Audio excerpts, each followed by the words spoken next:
Welcome to Lyra Echo Stories, where every story echoes emotions, memories, and hidden truths.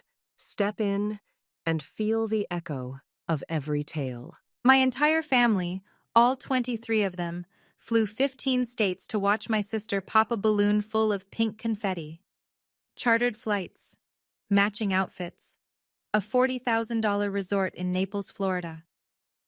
1 month later, not a single one of them drove 2 hours to watch me get married.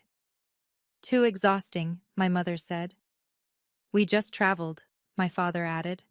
Maybe next time, my sister texted, with a laughing emoji. 34 days after that, my phone lit up with 215 missed calls, texts, and voicemails from every last one of them. They'd just found out who my husband really was. And suddenly, 2 hours didn't seem so far. But here's what none of them knew. And what I'm about to tell you, the distance was never the problem. They were. Before I go on, if this story hits close to home, take a moment to like and subscribe, only if you genuinely connect with it. Drop your location and local time in the comments. I'd love to know where you're listening from. My name is Stella, I'm 31, and this is how I lost my family, and found out I never really had one. Let me take you back to a Saturday in March, the day I realized I'd been auditioning for a role I was never going to get. The Townsend family lived in Falls Church, Virginia, in a 5-bedroom colonial with a wraparound porch that my mother repainted every spring. Farrow and Ball always, because Patricia Townsend did not do Home Depot. The dining room table sat 8. The linen tablecloth came from Restoration Hardware, and every Sunday dinner, there was a seating order that nobody talked about but everybody understood. My mother sat at the head. My father, Richard, sat to her right, close enough to nod at the right moments, far enough to stay out of the way. Madison and Brett sat across from each other like royalty at court, and I sat at the end, by the kitchen, next to the swinging door that bumped my chair every time someone got up for more wine. My mother ran a chain of 5 boutiques across Northern Virginia, Maison Patricia. She called it her empire. My father had a small management consulting firm, steady, respectable, unremarkable. The money was fine. The image was everything. Madison, 4 years younger, former junior Miss Virginia, now a lifestyle influencer with 45,000 followers, had married Brett Keller, a real estate developer who drove a Range Rover and talked about cap rates like other people talk about the weather. They lived in a $1.2 million townhouse in Alexandria. Everything about their life looked expensive. Everything about their life was supposed to. Then there was me, freelance graphic designer, 1-bedroom apartment in Arlington, a 2018 Honda Civic with a dent in the rear bumper I never got fixed. My mother called what I did Stella's little art thing. There's a family portrait on the mantel back in Falls Church. It was taken 3 Christmases ago. If you look at the framed version, you'll notice my face is half cut by the edge. Nobody ever reframed it. I didn't know it then, but in exactly 4 months, every person at that Sunday table would be begging me for something, and I would say no. The pattern didn't start with the wedding, it started with a painting. I was 14. The Virginia statewide Young Artists competition had 1,200 entries that year, and mine won first place. An oil landscape of the Shenandoah Valley I'd spent 4 months on. My art teacher, Mrs. Calloway, cried when they called my name. My mother had promised she'd be in the 3rd row.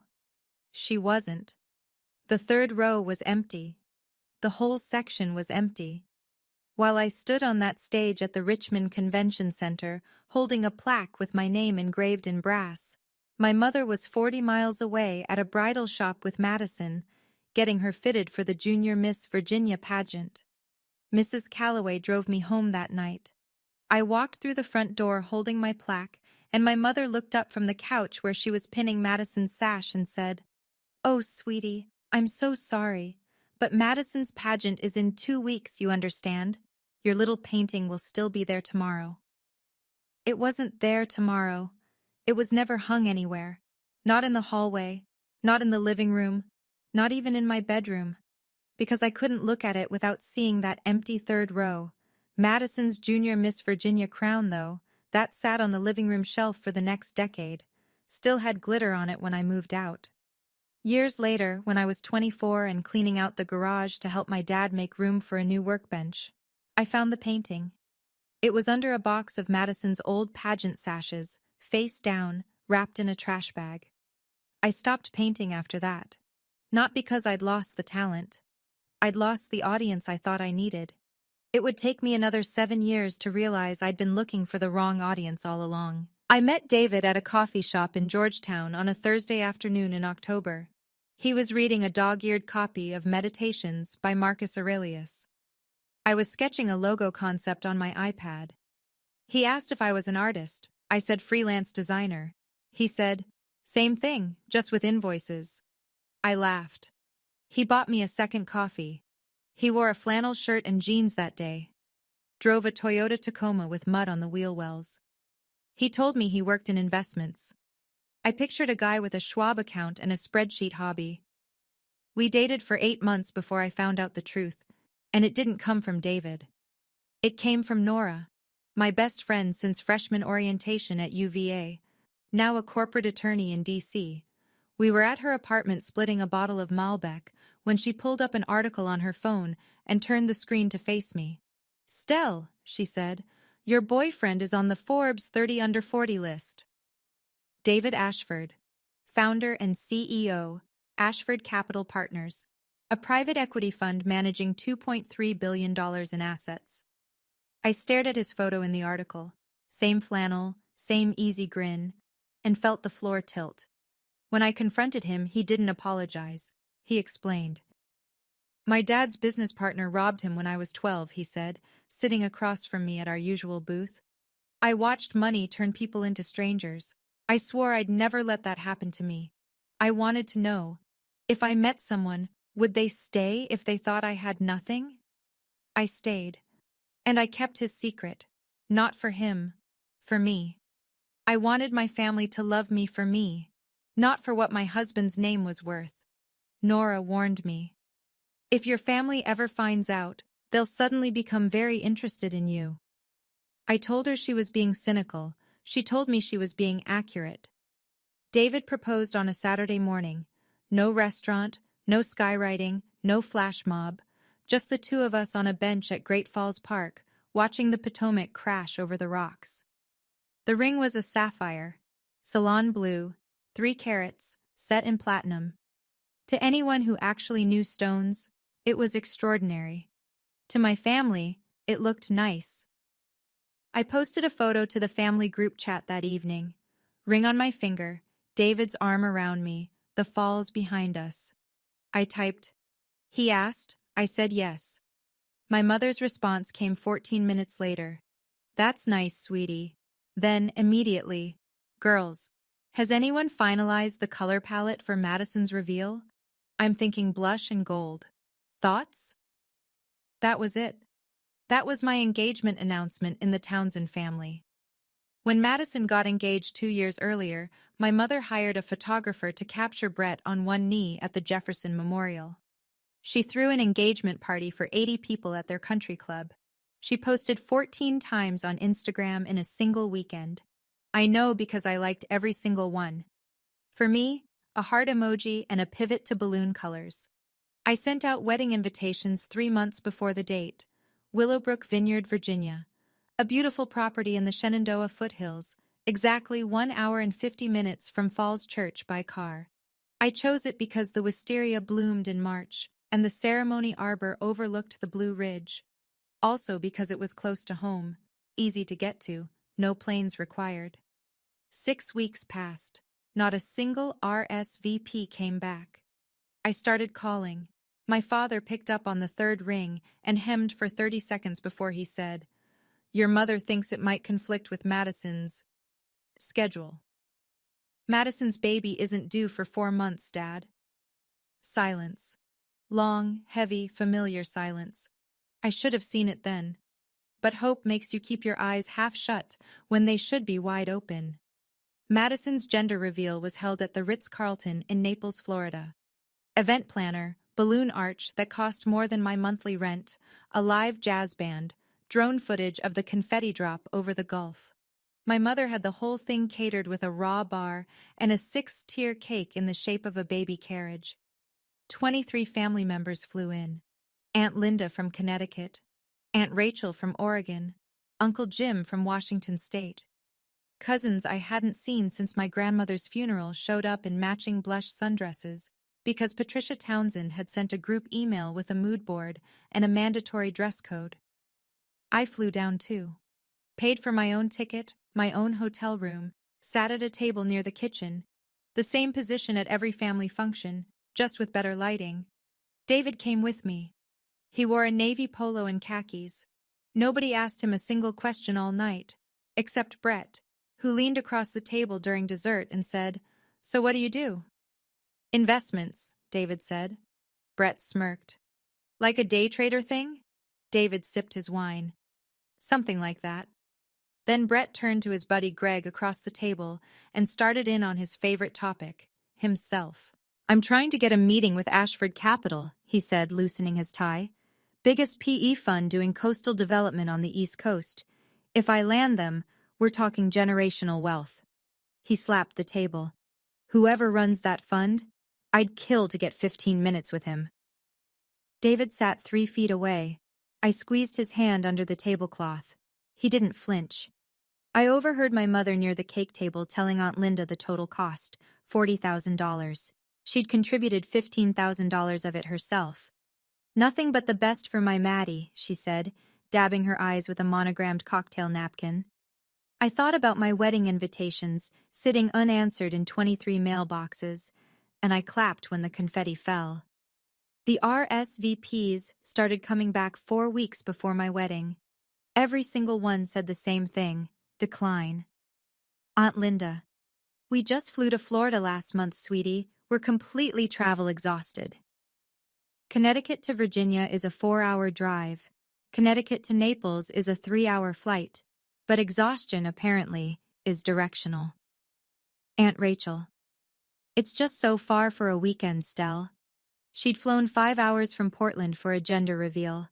A 2-hour drive to Virginia was far. Madison: "I'm pregnant, Stell. I can't be bouncing around. Send pics, though."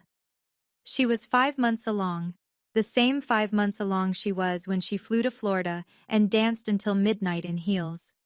My father texted, "I'll try, Stella. You know how things are." He didn't try. He didn't come.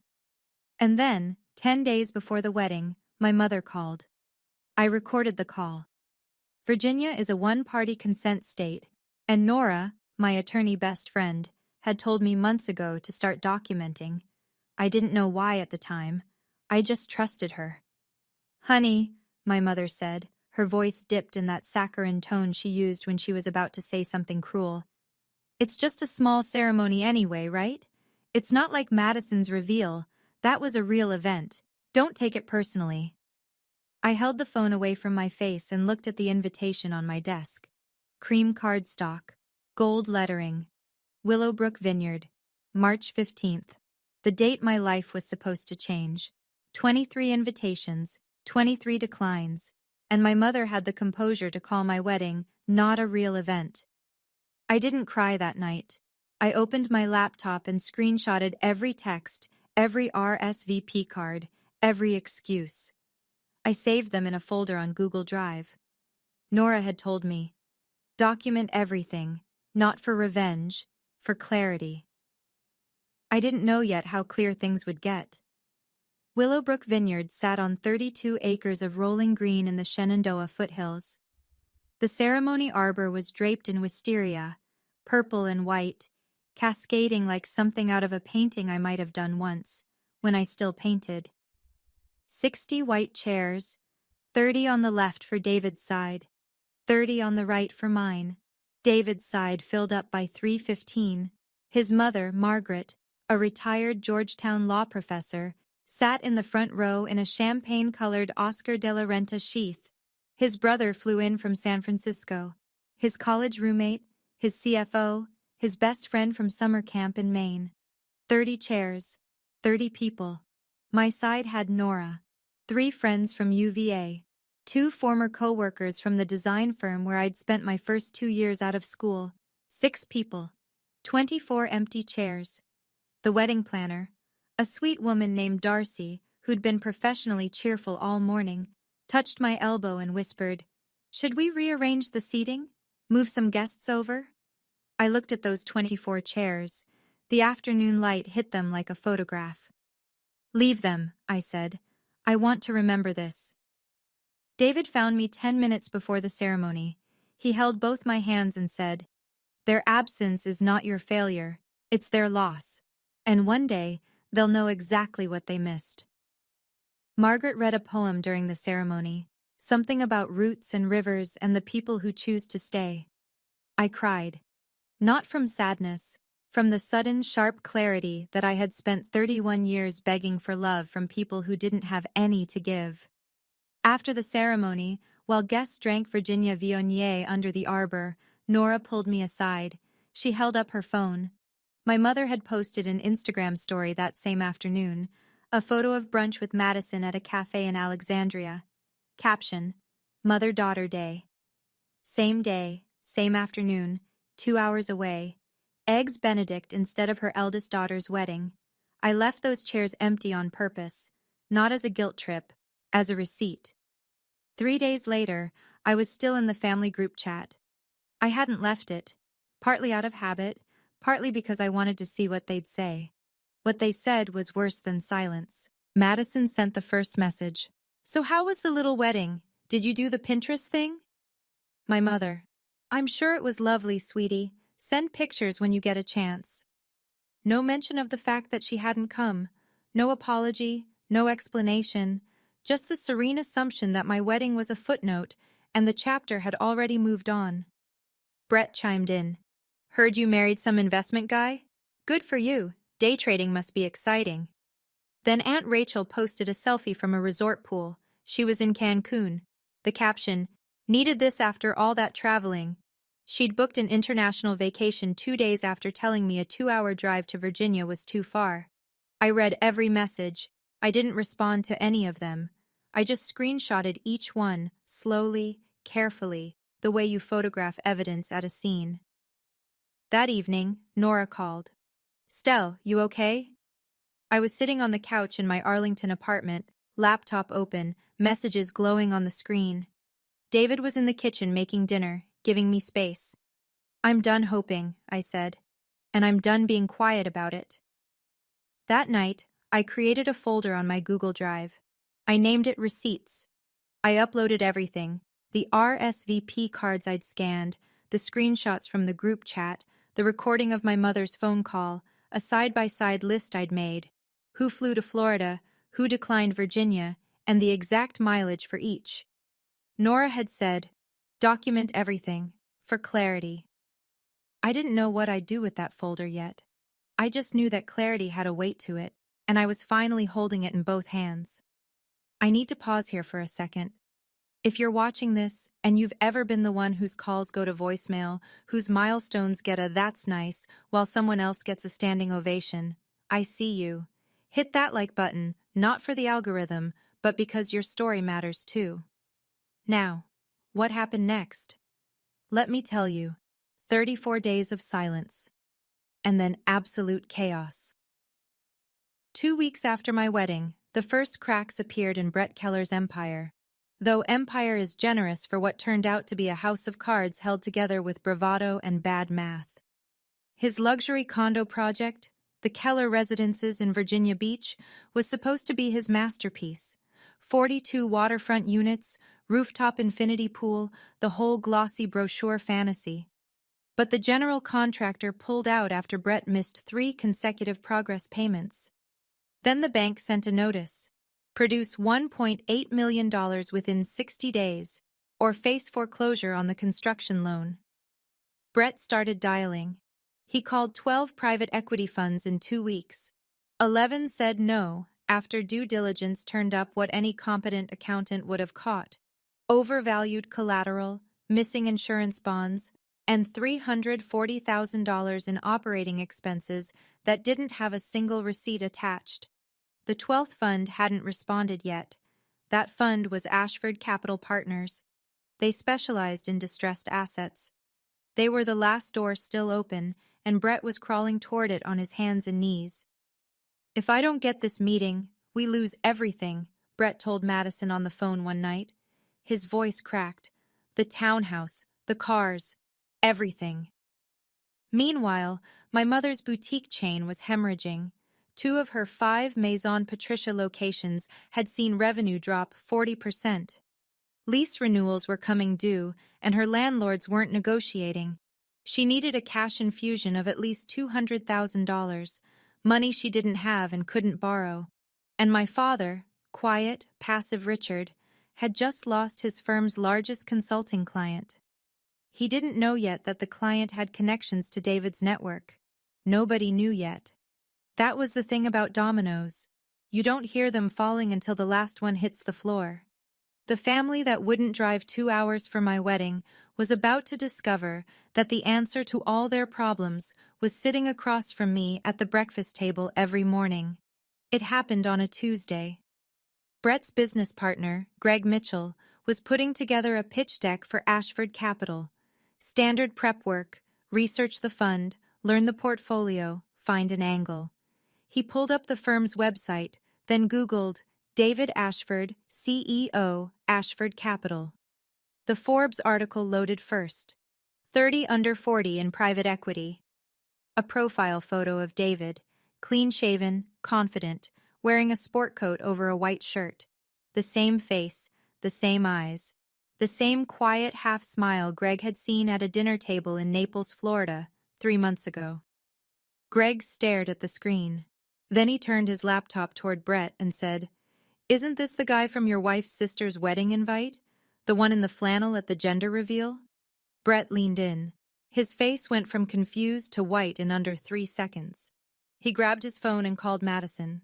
Madison called Patricia. Patricia called Richard. Richard opened his laptop and typed David Ashford Capital into Google, and the Bloomberg profile confirmed everything. Assets under management, $2.3 billion. Founder and CEO, David Ashford. I know all of this because Madison told Brett, Brett told Greg, and Greg told a mutual acquaintance who eventually told Nora. The game of telephone moved fast. What struck me, when Nora relayed it all over the phone 2 days later, was what nobody said. Not one person in that chain said, "We should have been at her wedding." Not one. The very first words out of my mother's mouth, according to Madison's retelling, were, "This changes everything. Call her. Be nice. Be nice." After 31 years of being invisible, my mother's instruction to the family wasn't apologize, it was be strategic. I'm not sure what hurt more, the original absence or the calculated return. Day 34, a Saturday morning in late April. I woke up to my phone vibrating on the nightstand like it was trying to escape. The screen was dense with notifications, a wall of names I hadn't seen light up my phone in over a month. I picked it up and scrolled. 47 missed calls, 89 text messages, 31 voicemails, 48 emails and Facebook messages, 215 points of contact from people who couldn't find 2 hours for a drive to Willowbrook. My mother, 12 calls and 3 voicemails. "Stella baby, call me back. I miss you so much. Let's do lunch this week. Bring David. We'd love to get to know him better." Madison, "OMG. Stell, why didn't you tell me? David is like, famous. We should all get together. Brett would love to meet him properly." Brett, the same man who'd called David a day trader 3 months earlier, left a voicemail that sounded like he'd rehearsed it in the mirror. "Hey Stella, it's Brett. Listen, I think David and I got off on the wrong foot. I'd really love to buy him a drink, talk shop, man to man." Aunt Linda, who'd been travel exhausted. "We feel terrible about missing the wedding. When can we visit?" Aunt Rachel, fresh off Cancun. "Stella, thinking of you. Let's plan something soon." My father sent a single text. "I'm sorry, Stella. I should have been there." He was the only one who mentioned the wedding, but even his timing, 34 days later, The exact same week the Forbes article circulated felt less like remorse and more like recalculation. David sat beside me on the bed, reading over my shoulder. He didn't tell me what to do. He just said, "Your call. Whatever you decide, I'm with you." I set the phone face down on the nightstand. 2 hours had been too far from my wedding. But a phone call to a billionaire's wife? Suddenly no distance at all. I didn't answer a single one. The doorbell rang on a Thursday morning. I wasn't expecting anyone. I opened it and found my mother standing in the hallway of my Arlington apartment building, holding a Williams-Sonoma gift basket and wearing a Chanel tweed jacket I'd seen her buy online last fall when she thought I wasn't paying attention. "Stella!" She pulled me into a hug, tight, theatrical, the kind of embrace she reserved for public performances. "I've missed you so much, baby." She walked in without waiting to be invited. Her eyes moved fast, cataloging the apartment. One bedroom, IKEA shelving, a desk covered in client mock-ups. Then her gaze snagged on the painting above the couch, an abstract oil piece in deep blues and silvers. She glanced at it and moved on. She didn't know it was an original by a Georgetown gallery artist, a wedding gift from Margaret Ashford. It had cost $45,000. My mother walked right past it. She set the gift basket on the counter and pivoted to the reason she'd come. "So, David works in finance? Brett says he's quite accomplished. We'd love to have you both over for dinner, at our house, like family." "You want to have dinner," I said. "As family, the family that didn't come to my wedding." "Oh, honey, let's not dwell on that. You know how busy everyone was." She waved her hand like she was brushing crumbs off a tablecloth. "Now tell me about David's work. Is he—" "Mom." I stepped forward. "You didn't come here because you miss me.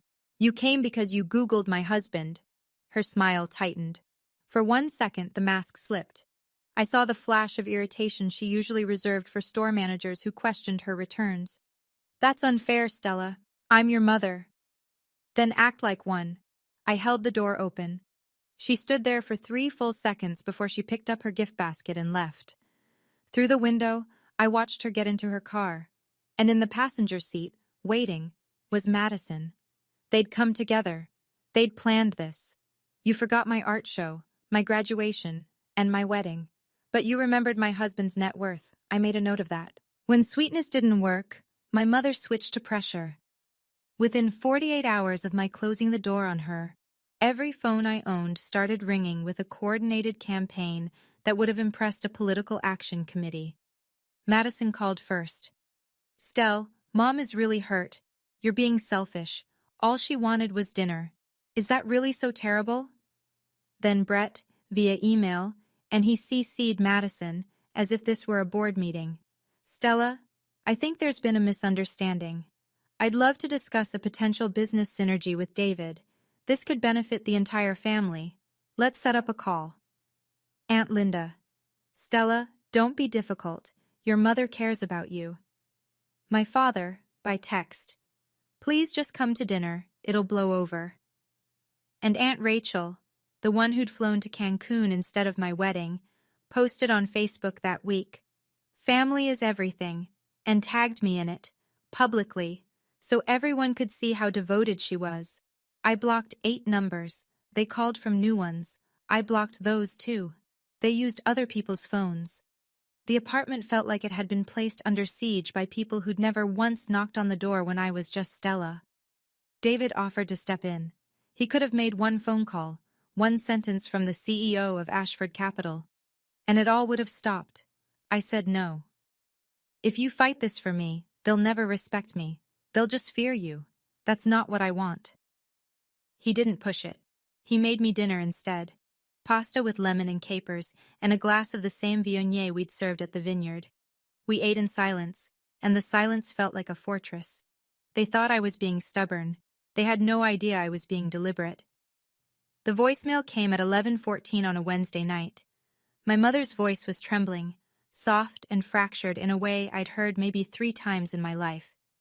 "Stella, I know I haven't been perfect. I know I've made mistakes, but I'm your mother. Whatever happened, whatever I did wrong, don't shut me out. Please, I'm begging you. I sat on the edge of my bed and listened to it 3 times. My chest ached. Tears slid down without permission. She sounded real. She sounded broken. And I almost called her back. My thumb hovered over the green button, and every memory of standing in that kitchen being told I was enough, but clearly never enough for them, fought against the 14-year-old girl still living inside me who just wanted her mother to show up once. David was in the doorway. He didn't speak. He didn't move toward me or away. He just stood there, and in the quiet, I called Nora instead. She sounded real, Nora. Maybe I'm being too hard. Stell. Nora's voice was gentle and firm at the same time. Open the folder. Read the texts. Read what she said about your wedding. Then decide. I opened my laptop. The blue light of the screen filled the dark bedroom. I clicked on the folder labeled Receipts and pulled up the screenshot from 2 days before my wedding, a message my mother had sent to Madison, which Madison had accidentally forwarded to the wrong group chat. Don't waste your Saturday on Stella's little ceremony. She'll be fine. She always is. That was the message she'd sent to every family member. The reason no one came. It wasn't distance. It wasn't schedules. It was Patricia Townsend, quietly telling 23 people that her eldest daughter's wedding wasn't worth their time. I closed the laptop, wiped my face, and I thought about the last time I'd heard my mother cry. 3 years ago, when she'd wanted my father to co-sign a loan for her boutique expansion. She wasn't crying because she'd hurt me. She was crying because I'd stopped being useful. Let me ask you something, and be honest with yourself. Have you ever caught someone crying crocodile tears? That moment when you realize the tears aren't for you, they're for what they need from you? If you know that feeling, drop a crocodile in the comments. And if you're wondering what I did next, trust me, I spent weeks planning it. Stay with me. I sat at the kitchen table the following Saturday with David on my left and Nora on my right. Coffee was cooling in 3 mugs. A legal pad sat in front of me. My handwriting on it was small and even.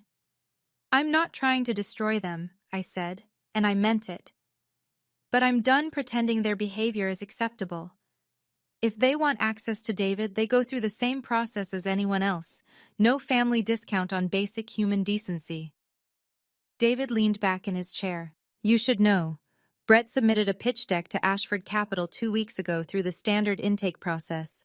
My acquisitions team flagged it. Flagged it how? 3 red flags. Brett overvalued his collateral by roughly 30%. His construction project is missing a required insurance bond. And there's $340,000 in operating expenses that can't be accounted for. No invoices, no receipts, just line items with no documentation. He paused. My team was going to reject it before any of this. The numbers don't work. Nora looked at me. So the deal dies on its own merits. Exactly, David said. I didn't reject him because of Stella.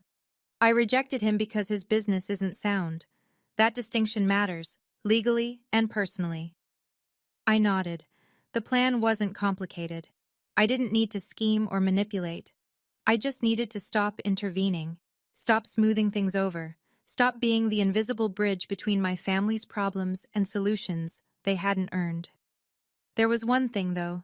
The Henderson Foundation Charity Gala, 3 weeks away. David was receiving the Leadership Award. 400 guests, black tie.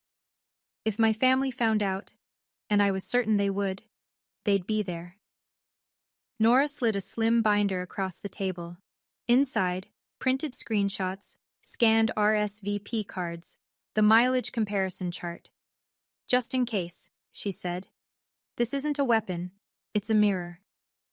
I didn't need revenge. I just needed them to stop lying to themselves about who they were.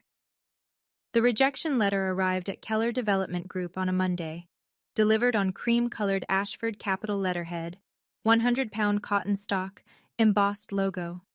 It was signed by the VP of Acquisitions. Not David. Standard operating procedure. The CEO never signed deal rejections. But Brett didn't know that. The letter was 3 paragraphs of professional courtesy wrapped around a verdict.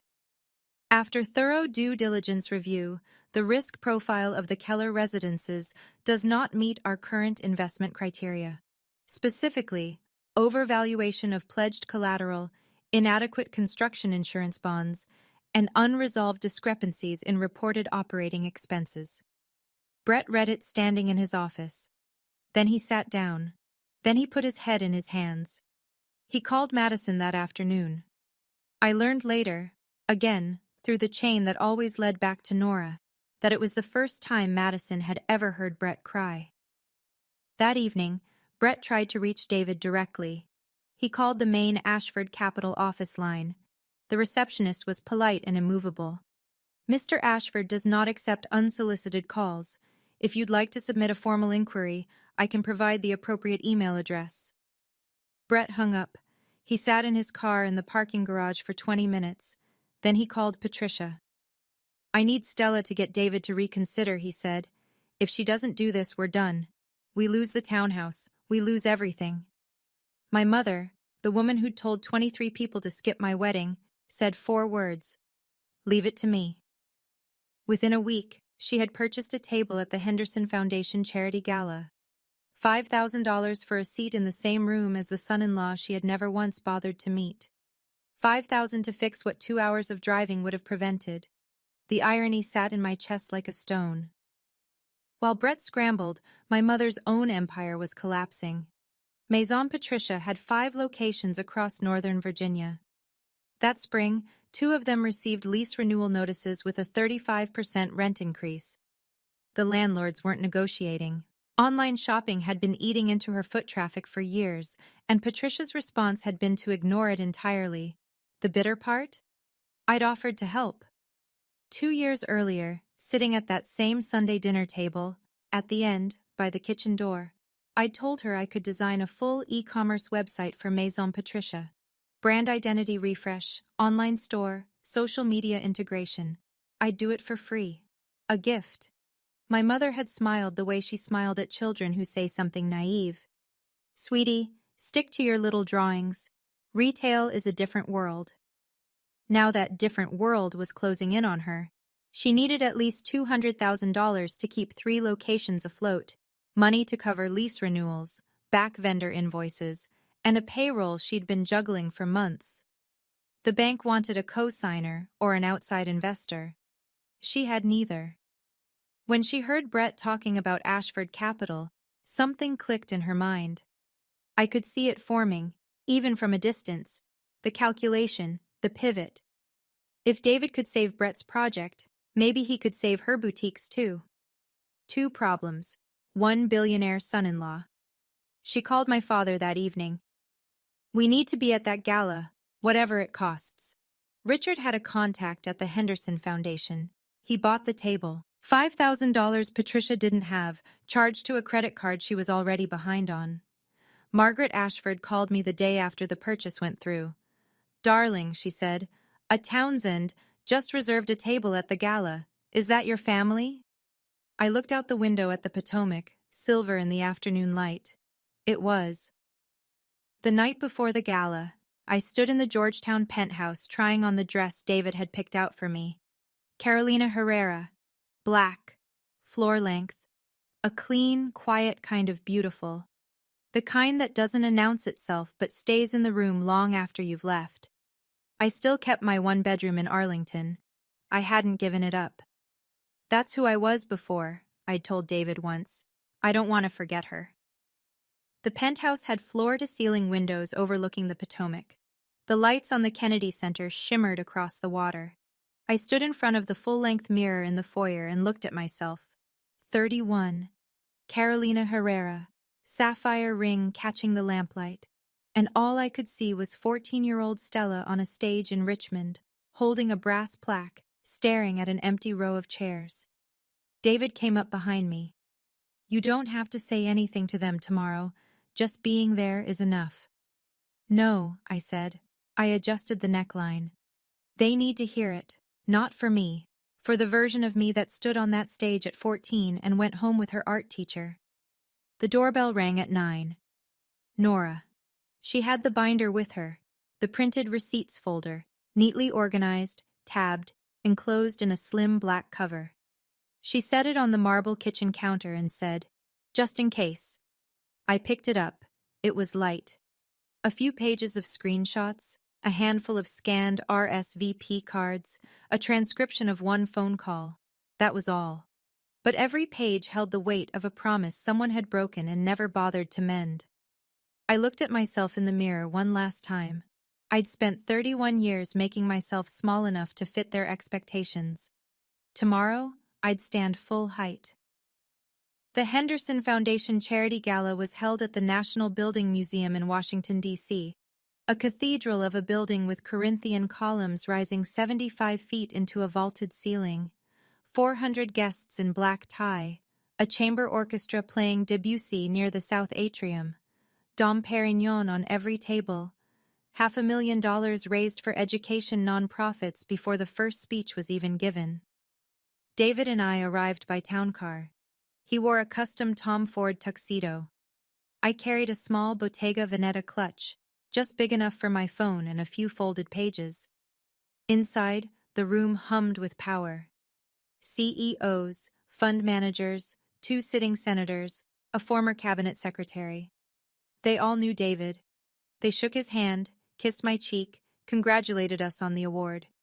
"You must be Stella," one silver-haired woman said. "David never stops talking about you." I smiled. I shook hands. And across the room, at table 14, pressed against the far wall like an afterthought, I saw them. My mother, in a red dress from Nordstrom, trying its hardest to look like something more. Brett, in a suit that pulled across his shoulders. Madison, 6 months pregnant, clutching her small handbag. My father, sitting with his hands in his lap, staring at the tablecloth. They hadn't seen me yet. They were scanning the room, looking for David Ashford, the name on the program, the face from the Forbes article. They didn't know I was already here, standing 20 feet away, watching them search. The MC stepped to the podium. "Ladies and gentlemen, please welcome tonight's honoree, the founder of Ashford Capital Partners and this year's Henderson Leadership Award recipient, David Ashford." David stood. I stood with him. 400 people applauded. And at table 14, my mother's champagne glass froze halfway to her lips. For the first time in my life, I saw something on her face I'd never seen before. Fear. David spoke for 5 minutes. He was gracious, precise, and warm in the way only someone who genuinely doesn't care about applause can be. He talked about the Henderson Foundation's work in underfunded schools.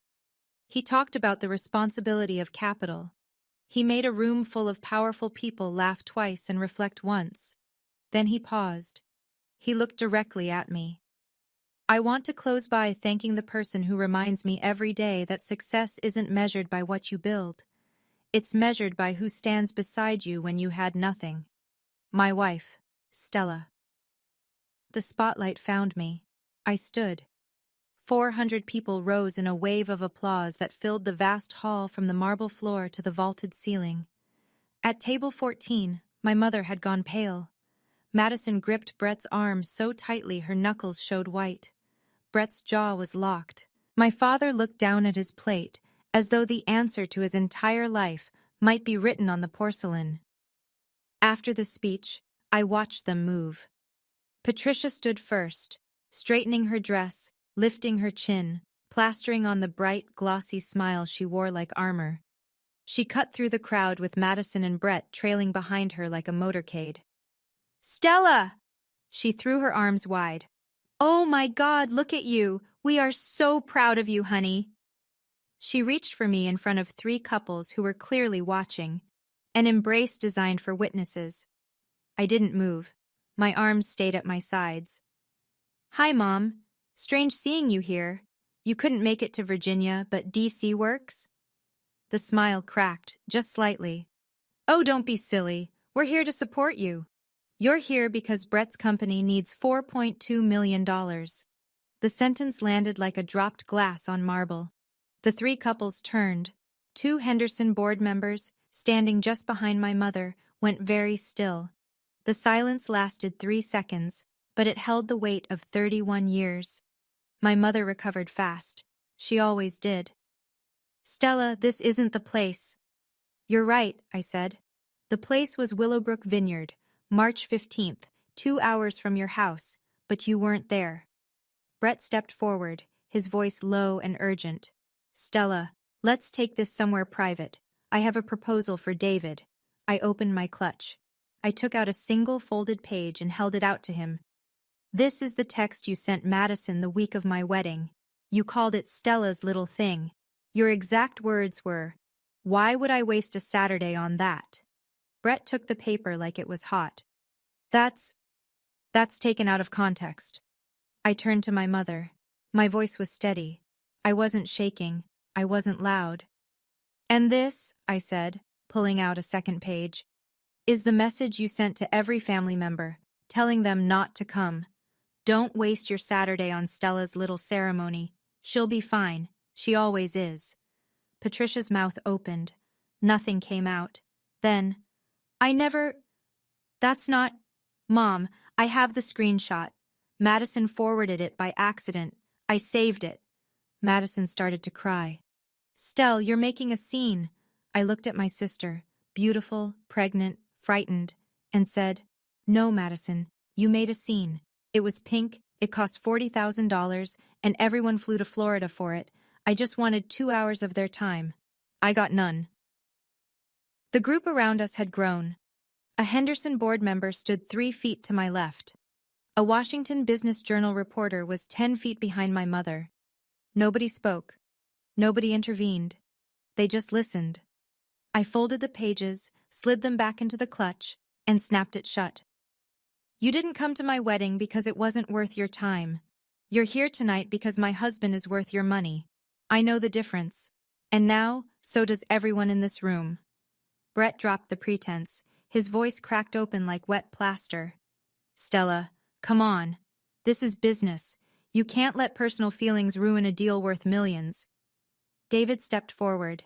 He'd been standing 5 feet behind me the entire time, hands clasped, watching. His voice was calm, boardroom calm, the kind that makes powerful men go quiet. The deal was rejected 3 weeks ago, Mr. Keller.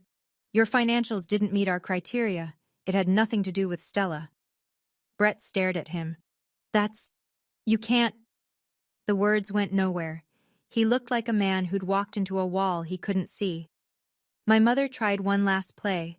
She reached for my hand, her fingers closing around mine. Honey, I'm your mother. You can't do this to family. I pulled my hand back, gently, like releasing a balloon. You chose which family to show up for. I'm just respecting your choice. Madison was sobbing openly now, mascara on her cheeks, one hand on her belly.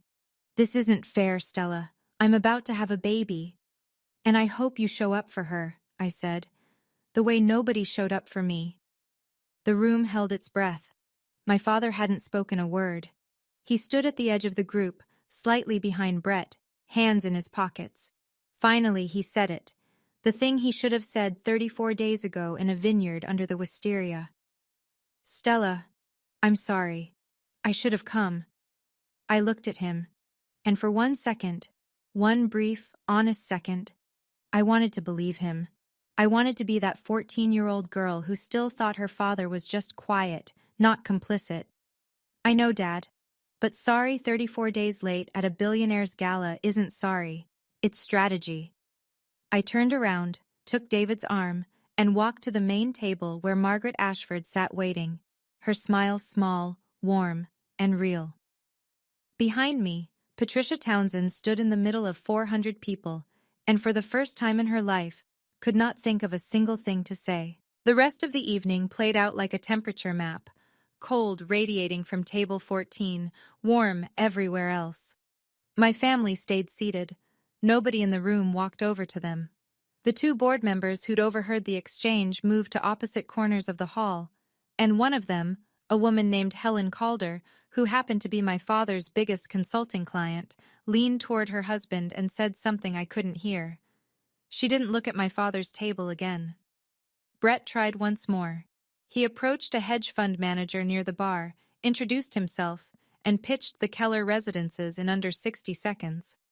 The man sipped his bourbon, looked Brett up and down, and said, "I think you should focus on your family situation first, Mr. Keller." Then he walked away. Madison left before dessert. She cried in the bathroom for 10 minutes, then ordered an Uber home. Patricia drank 3 flutes of champagne in 20 minutes and had to be escorted to the lobby by Richard, whose face looked like it had been carved from gray stone. Meanwhile, at our table, David introduced me to the director of the Henderson Foundation. She was looking for a designer to rebrand their education initiative, new visual identity, digital campaign, outreach materials. We talked for 40 minutes. She liked my portfolio. She liked my ideas. She never once mentioned David's name during the conversation. Margaret squeezed my hand under the table. "You handled that with more grace than they deserved, Stella." A reporter from the Washington Business Journal had been at the gala. She didn't write about the confrontation. She had more tact than that. But the following week, she published a feature. "The Quiet Power Couple: How Ashford Capital's CEO and his designer wife are redefining philanthropy." My family read every word. I know because Nora told me they shared it in the group chat I'd finally left. 1 week after the gala, the bank made it official. Brett failed to secure replacement funding within the 60-day window. The construction loan on the Keller residences was foreclosed. The property reverted to the lender. Brett's personal equity, $800,000 he'd poured in over 2 years, was gone. 42 luxury condos became a half-finished concrete skeleton overlooking Virginia Beach. He filed for Chapter 7 bankruptcy. Keller Development Group ceased to exist. The $1.2 million townhouse in Alexandria went on the market at a loss. Madison packed her things, what was left of them, into her mother's SUV and moved back into the Colonial in Falls Church. Then the second crack split open.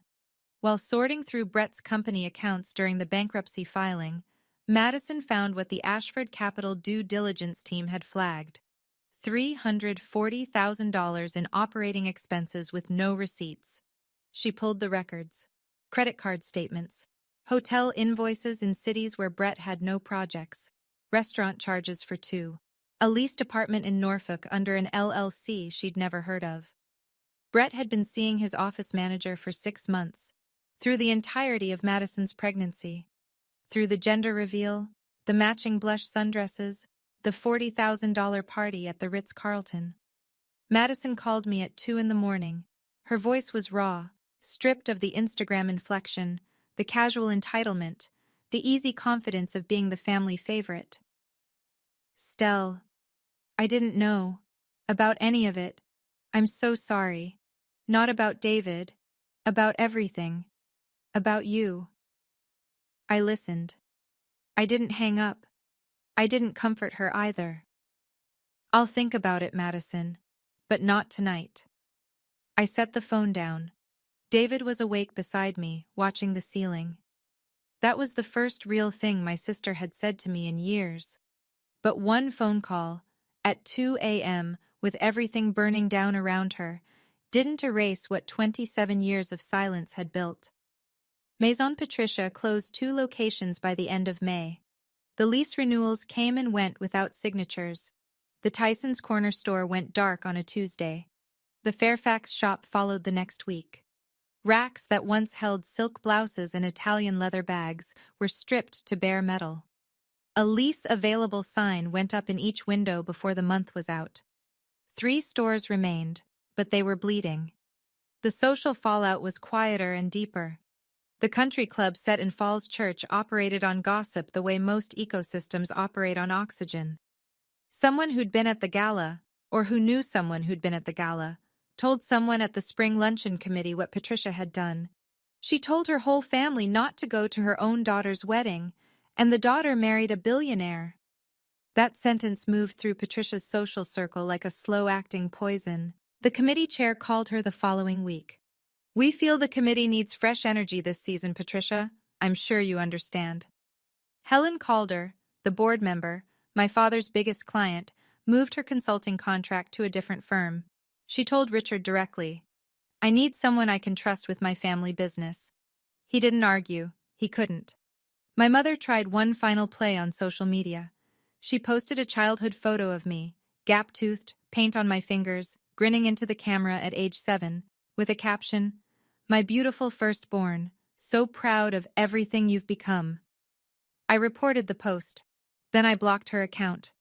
There was a moment, Nora told me about it later, when Patricia sat alone in the main Maison Patricia location after closing time. The fluorescent lights hummed. The racks were half empty. The mirrors reflected a woman sitting on a velvet ottoman with no audience and no script. "When did I become this person?" she reportedly asked the empty store. But she still didn't call me to apologize. She called to ask if I'd reconsider having David look at her business plan. That told me everything I needed to know. 3 weeks after the gala, I sat down at the desk in my Arlington apartment, the one I still kept, the one with the client mock-ups and the chipped IKEA lamp, and I wrote letters, one for each of them. By hand, on Crane and Company cream stationery, with a Mont Blanc pen Margaret had given me as a wedding gift. Nora reviewed the final drafts, not for sentiment, for legal clarity. She struck one line that could have been construed as a threat, and softened two others that edged into accusation. What remained was clean. The letter said, "I'm not writing this out of anger. I'm writing this out of clarity. For 31 years, I waited for this family to see me. I made myself smaller, quieter, more convenient, hoping one day it would be enough. It never was. You flew 15 states for a gender reveal. You couldn't drive 2 hours for my wedding. You found my husband in 34 days. But you never found me in 31 years. I wish you well, I genuinely do. But I won't be available anymore. Not for dinners, not for holidays, not for business proposals. This isn't punishment. This is peace. I don't need you to understand. I just need you to stop knocking on a door I've finally closed." I mailed 5 copies via USPS certified mail. Return receipt requested. Tracking numbers recorded. Delivery confirmations saved. Then I changed my phone number. Blocked every family account on every platform. Nora became the sole emergency contact. Medical situations only.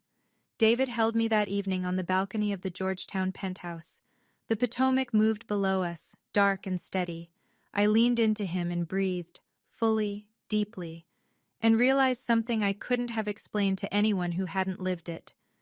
For the first time in 31 years, I wasn't waiting for anyone to show up. And the quiet that followed wasn't emptiness. It was the sound of a door closing on the right side. 6 months later, here's where the dominoes landed. Brett's Chapter 7 was approved by the court in August. His Virginia developer's license was revoked due to documented financial mismanagement. The divorce papers followed in September. Madison filed, citing the affair and the concealed debts. The asset division was brief because there was nothing left to divide. Madison had the baby in July. A girl. She named her Hope. She moved in with Patricia, took a part-time job at a retail store in Fairfax, her first paycheck since her pageant days. She didn't contact me. She respected the boundary. But she sent a birthday card through Nora in October. It said, "I understand now. I hope someday you'll let me try again. No rush. M." Patricia shuttered a third boutique in September. 2 locations remained, both operating at a loss. She sold her Chanel jacket on Poshmark for $1,200. Her country club membership lapsed, and she didn't renew it. The friends she'd cultivated for 30 years turned out to be the kind of friends who required a functioning credit line to maintain. My father lost 2 more consulting clients by fall. He began downsizing, let his office assistant go, moved to a shared workspace. He sent a letter to me through Nora. It didn't ask for money. It just asked to talk. I didn't respond. But I didn't throw it away either. And me. I signed a design contract with the Henderson Foundation, a full rebranding of their national education initiative. It was the largest project of my career, and I earned it on portfolio, not on pedigree. David and I bought a house in the Virginia countryside, 40 minutes from Falls Church, but a world apart.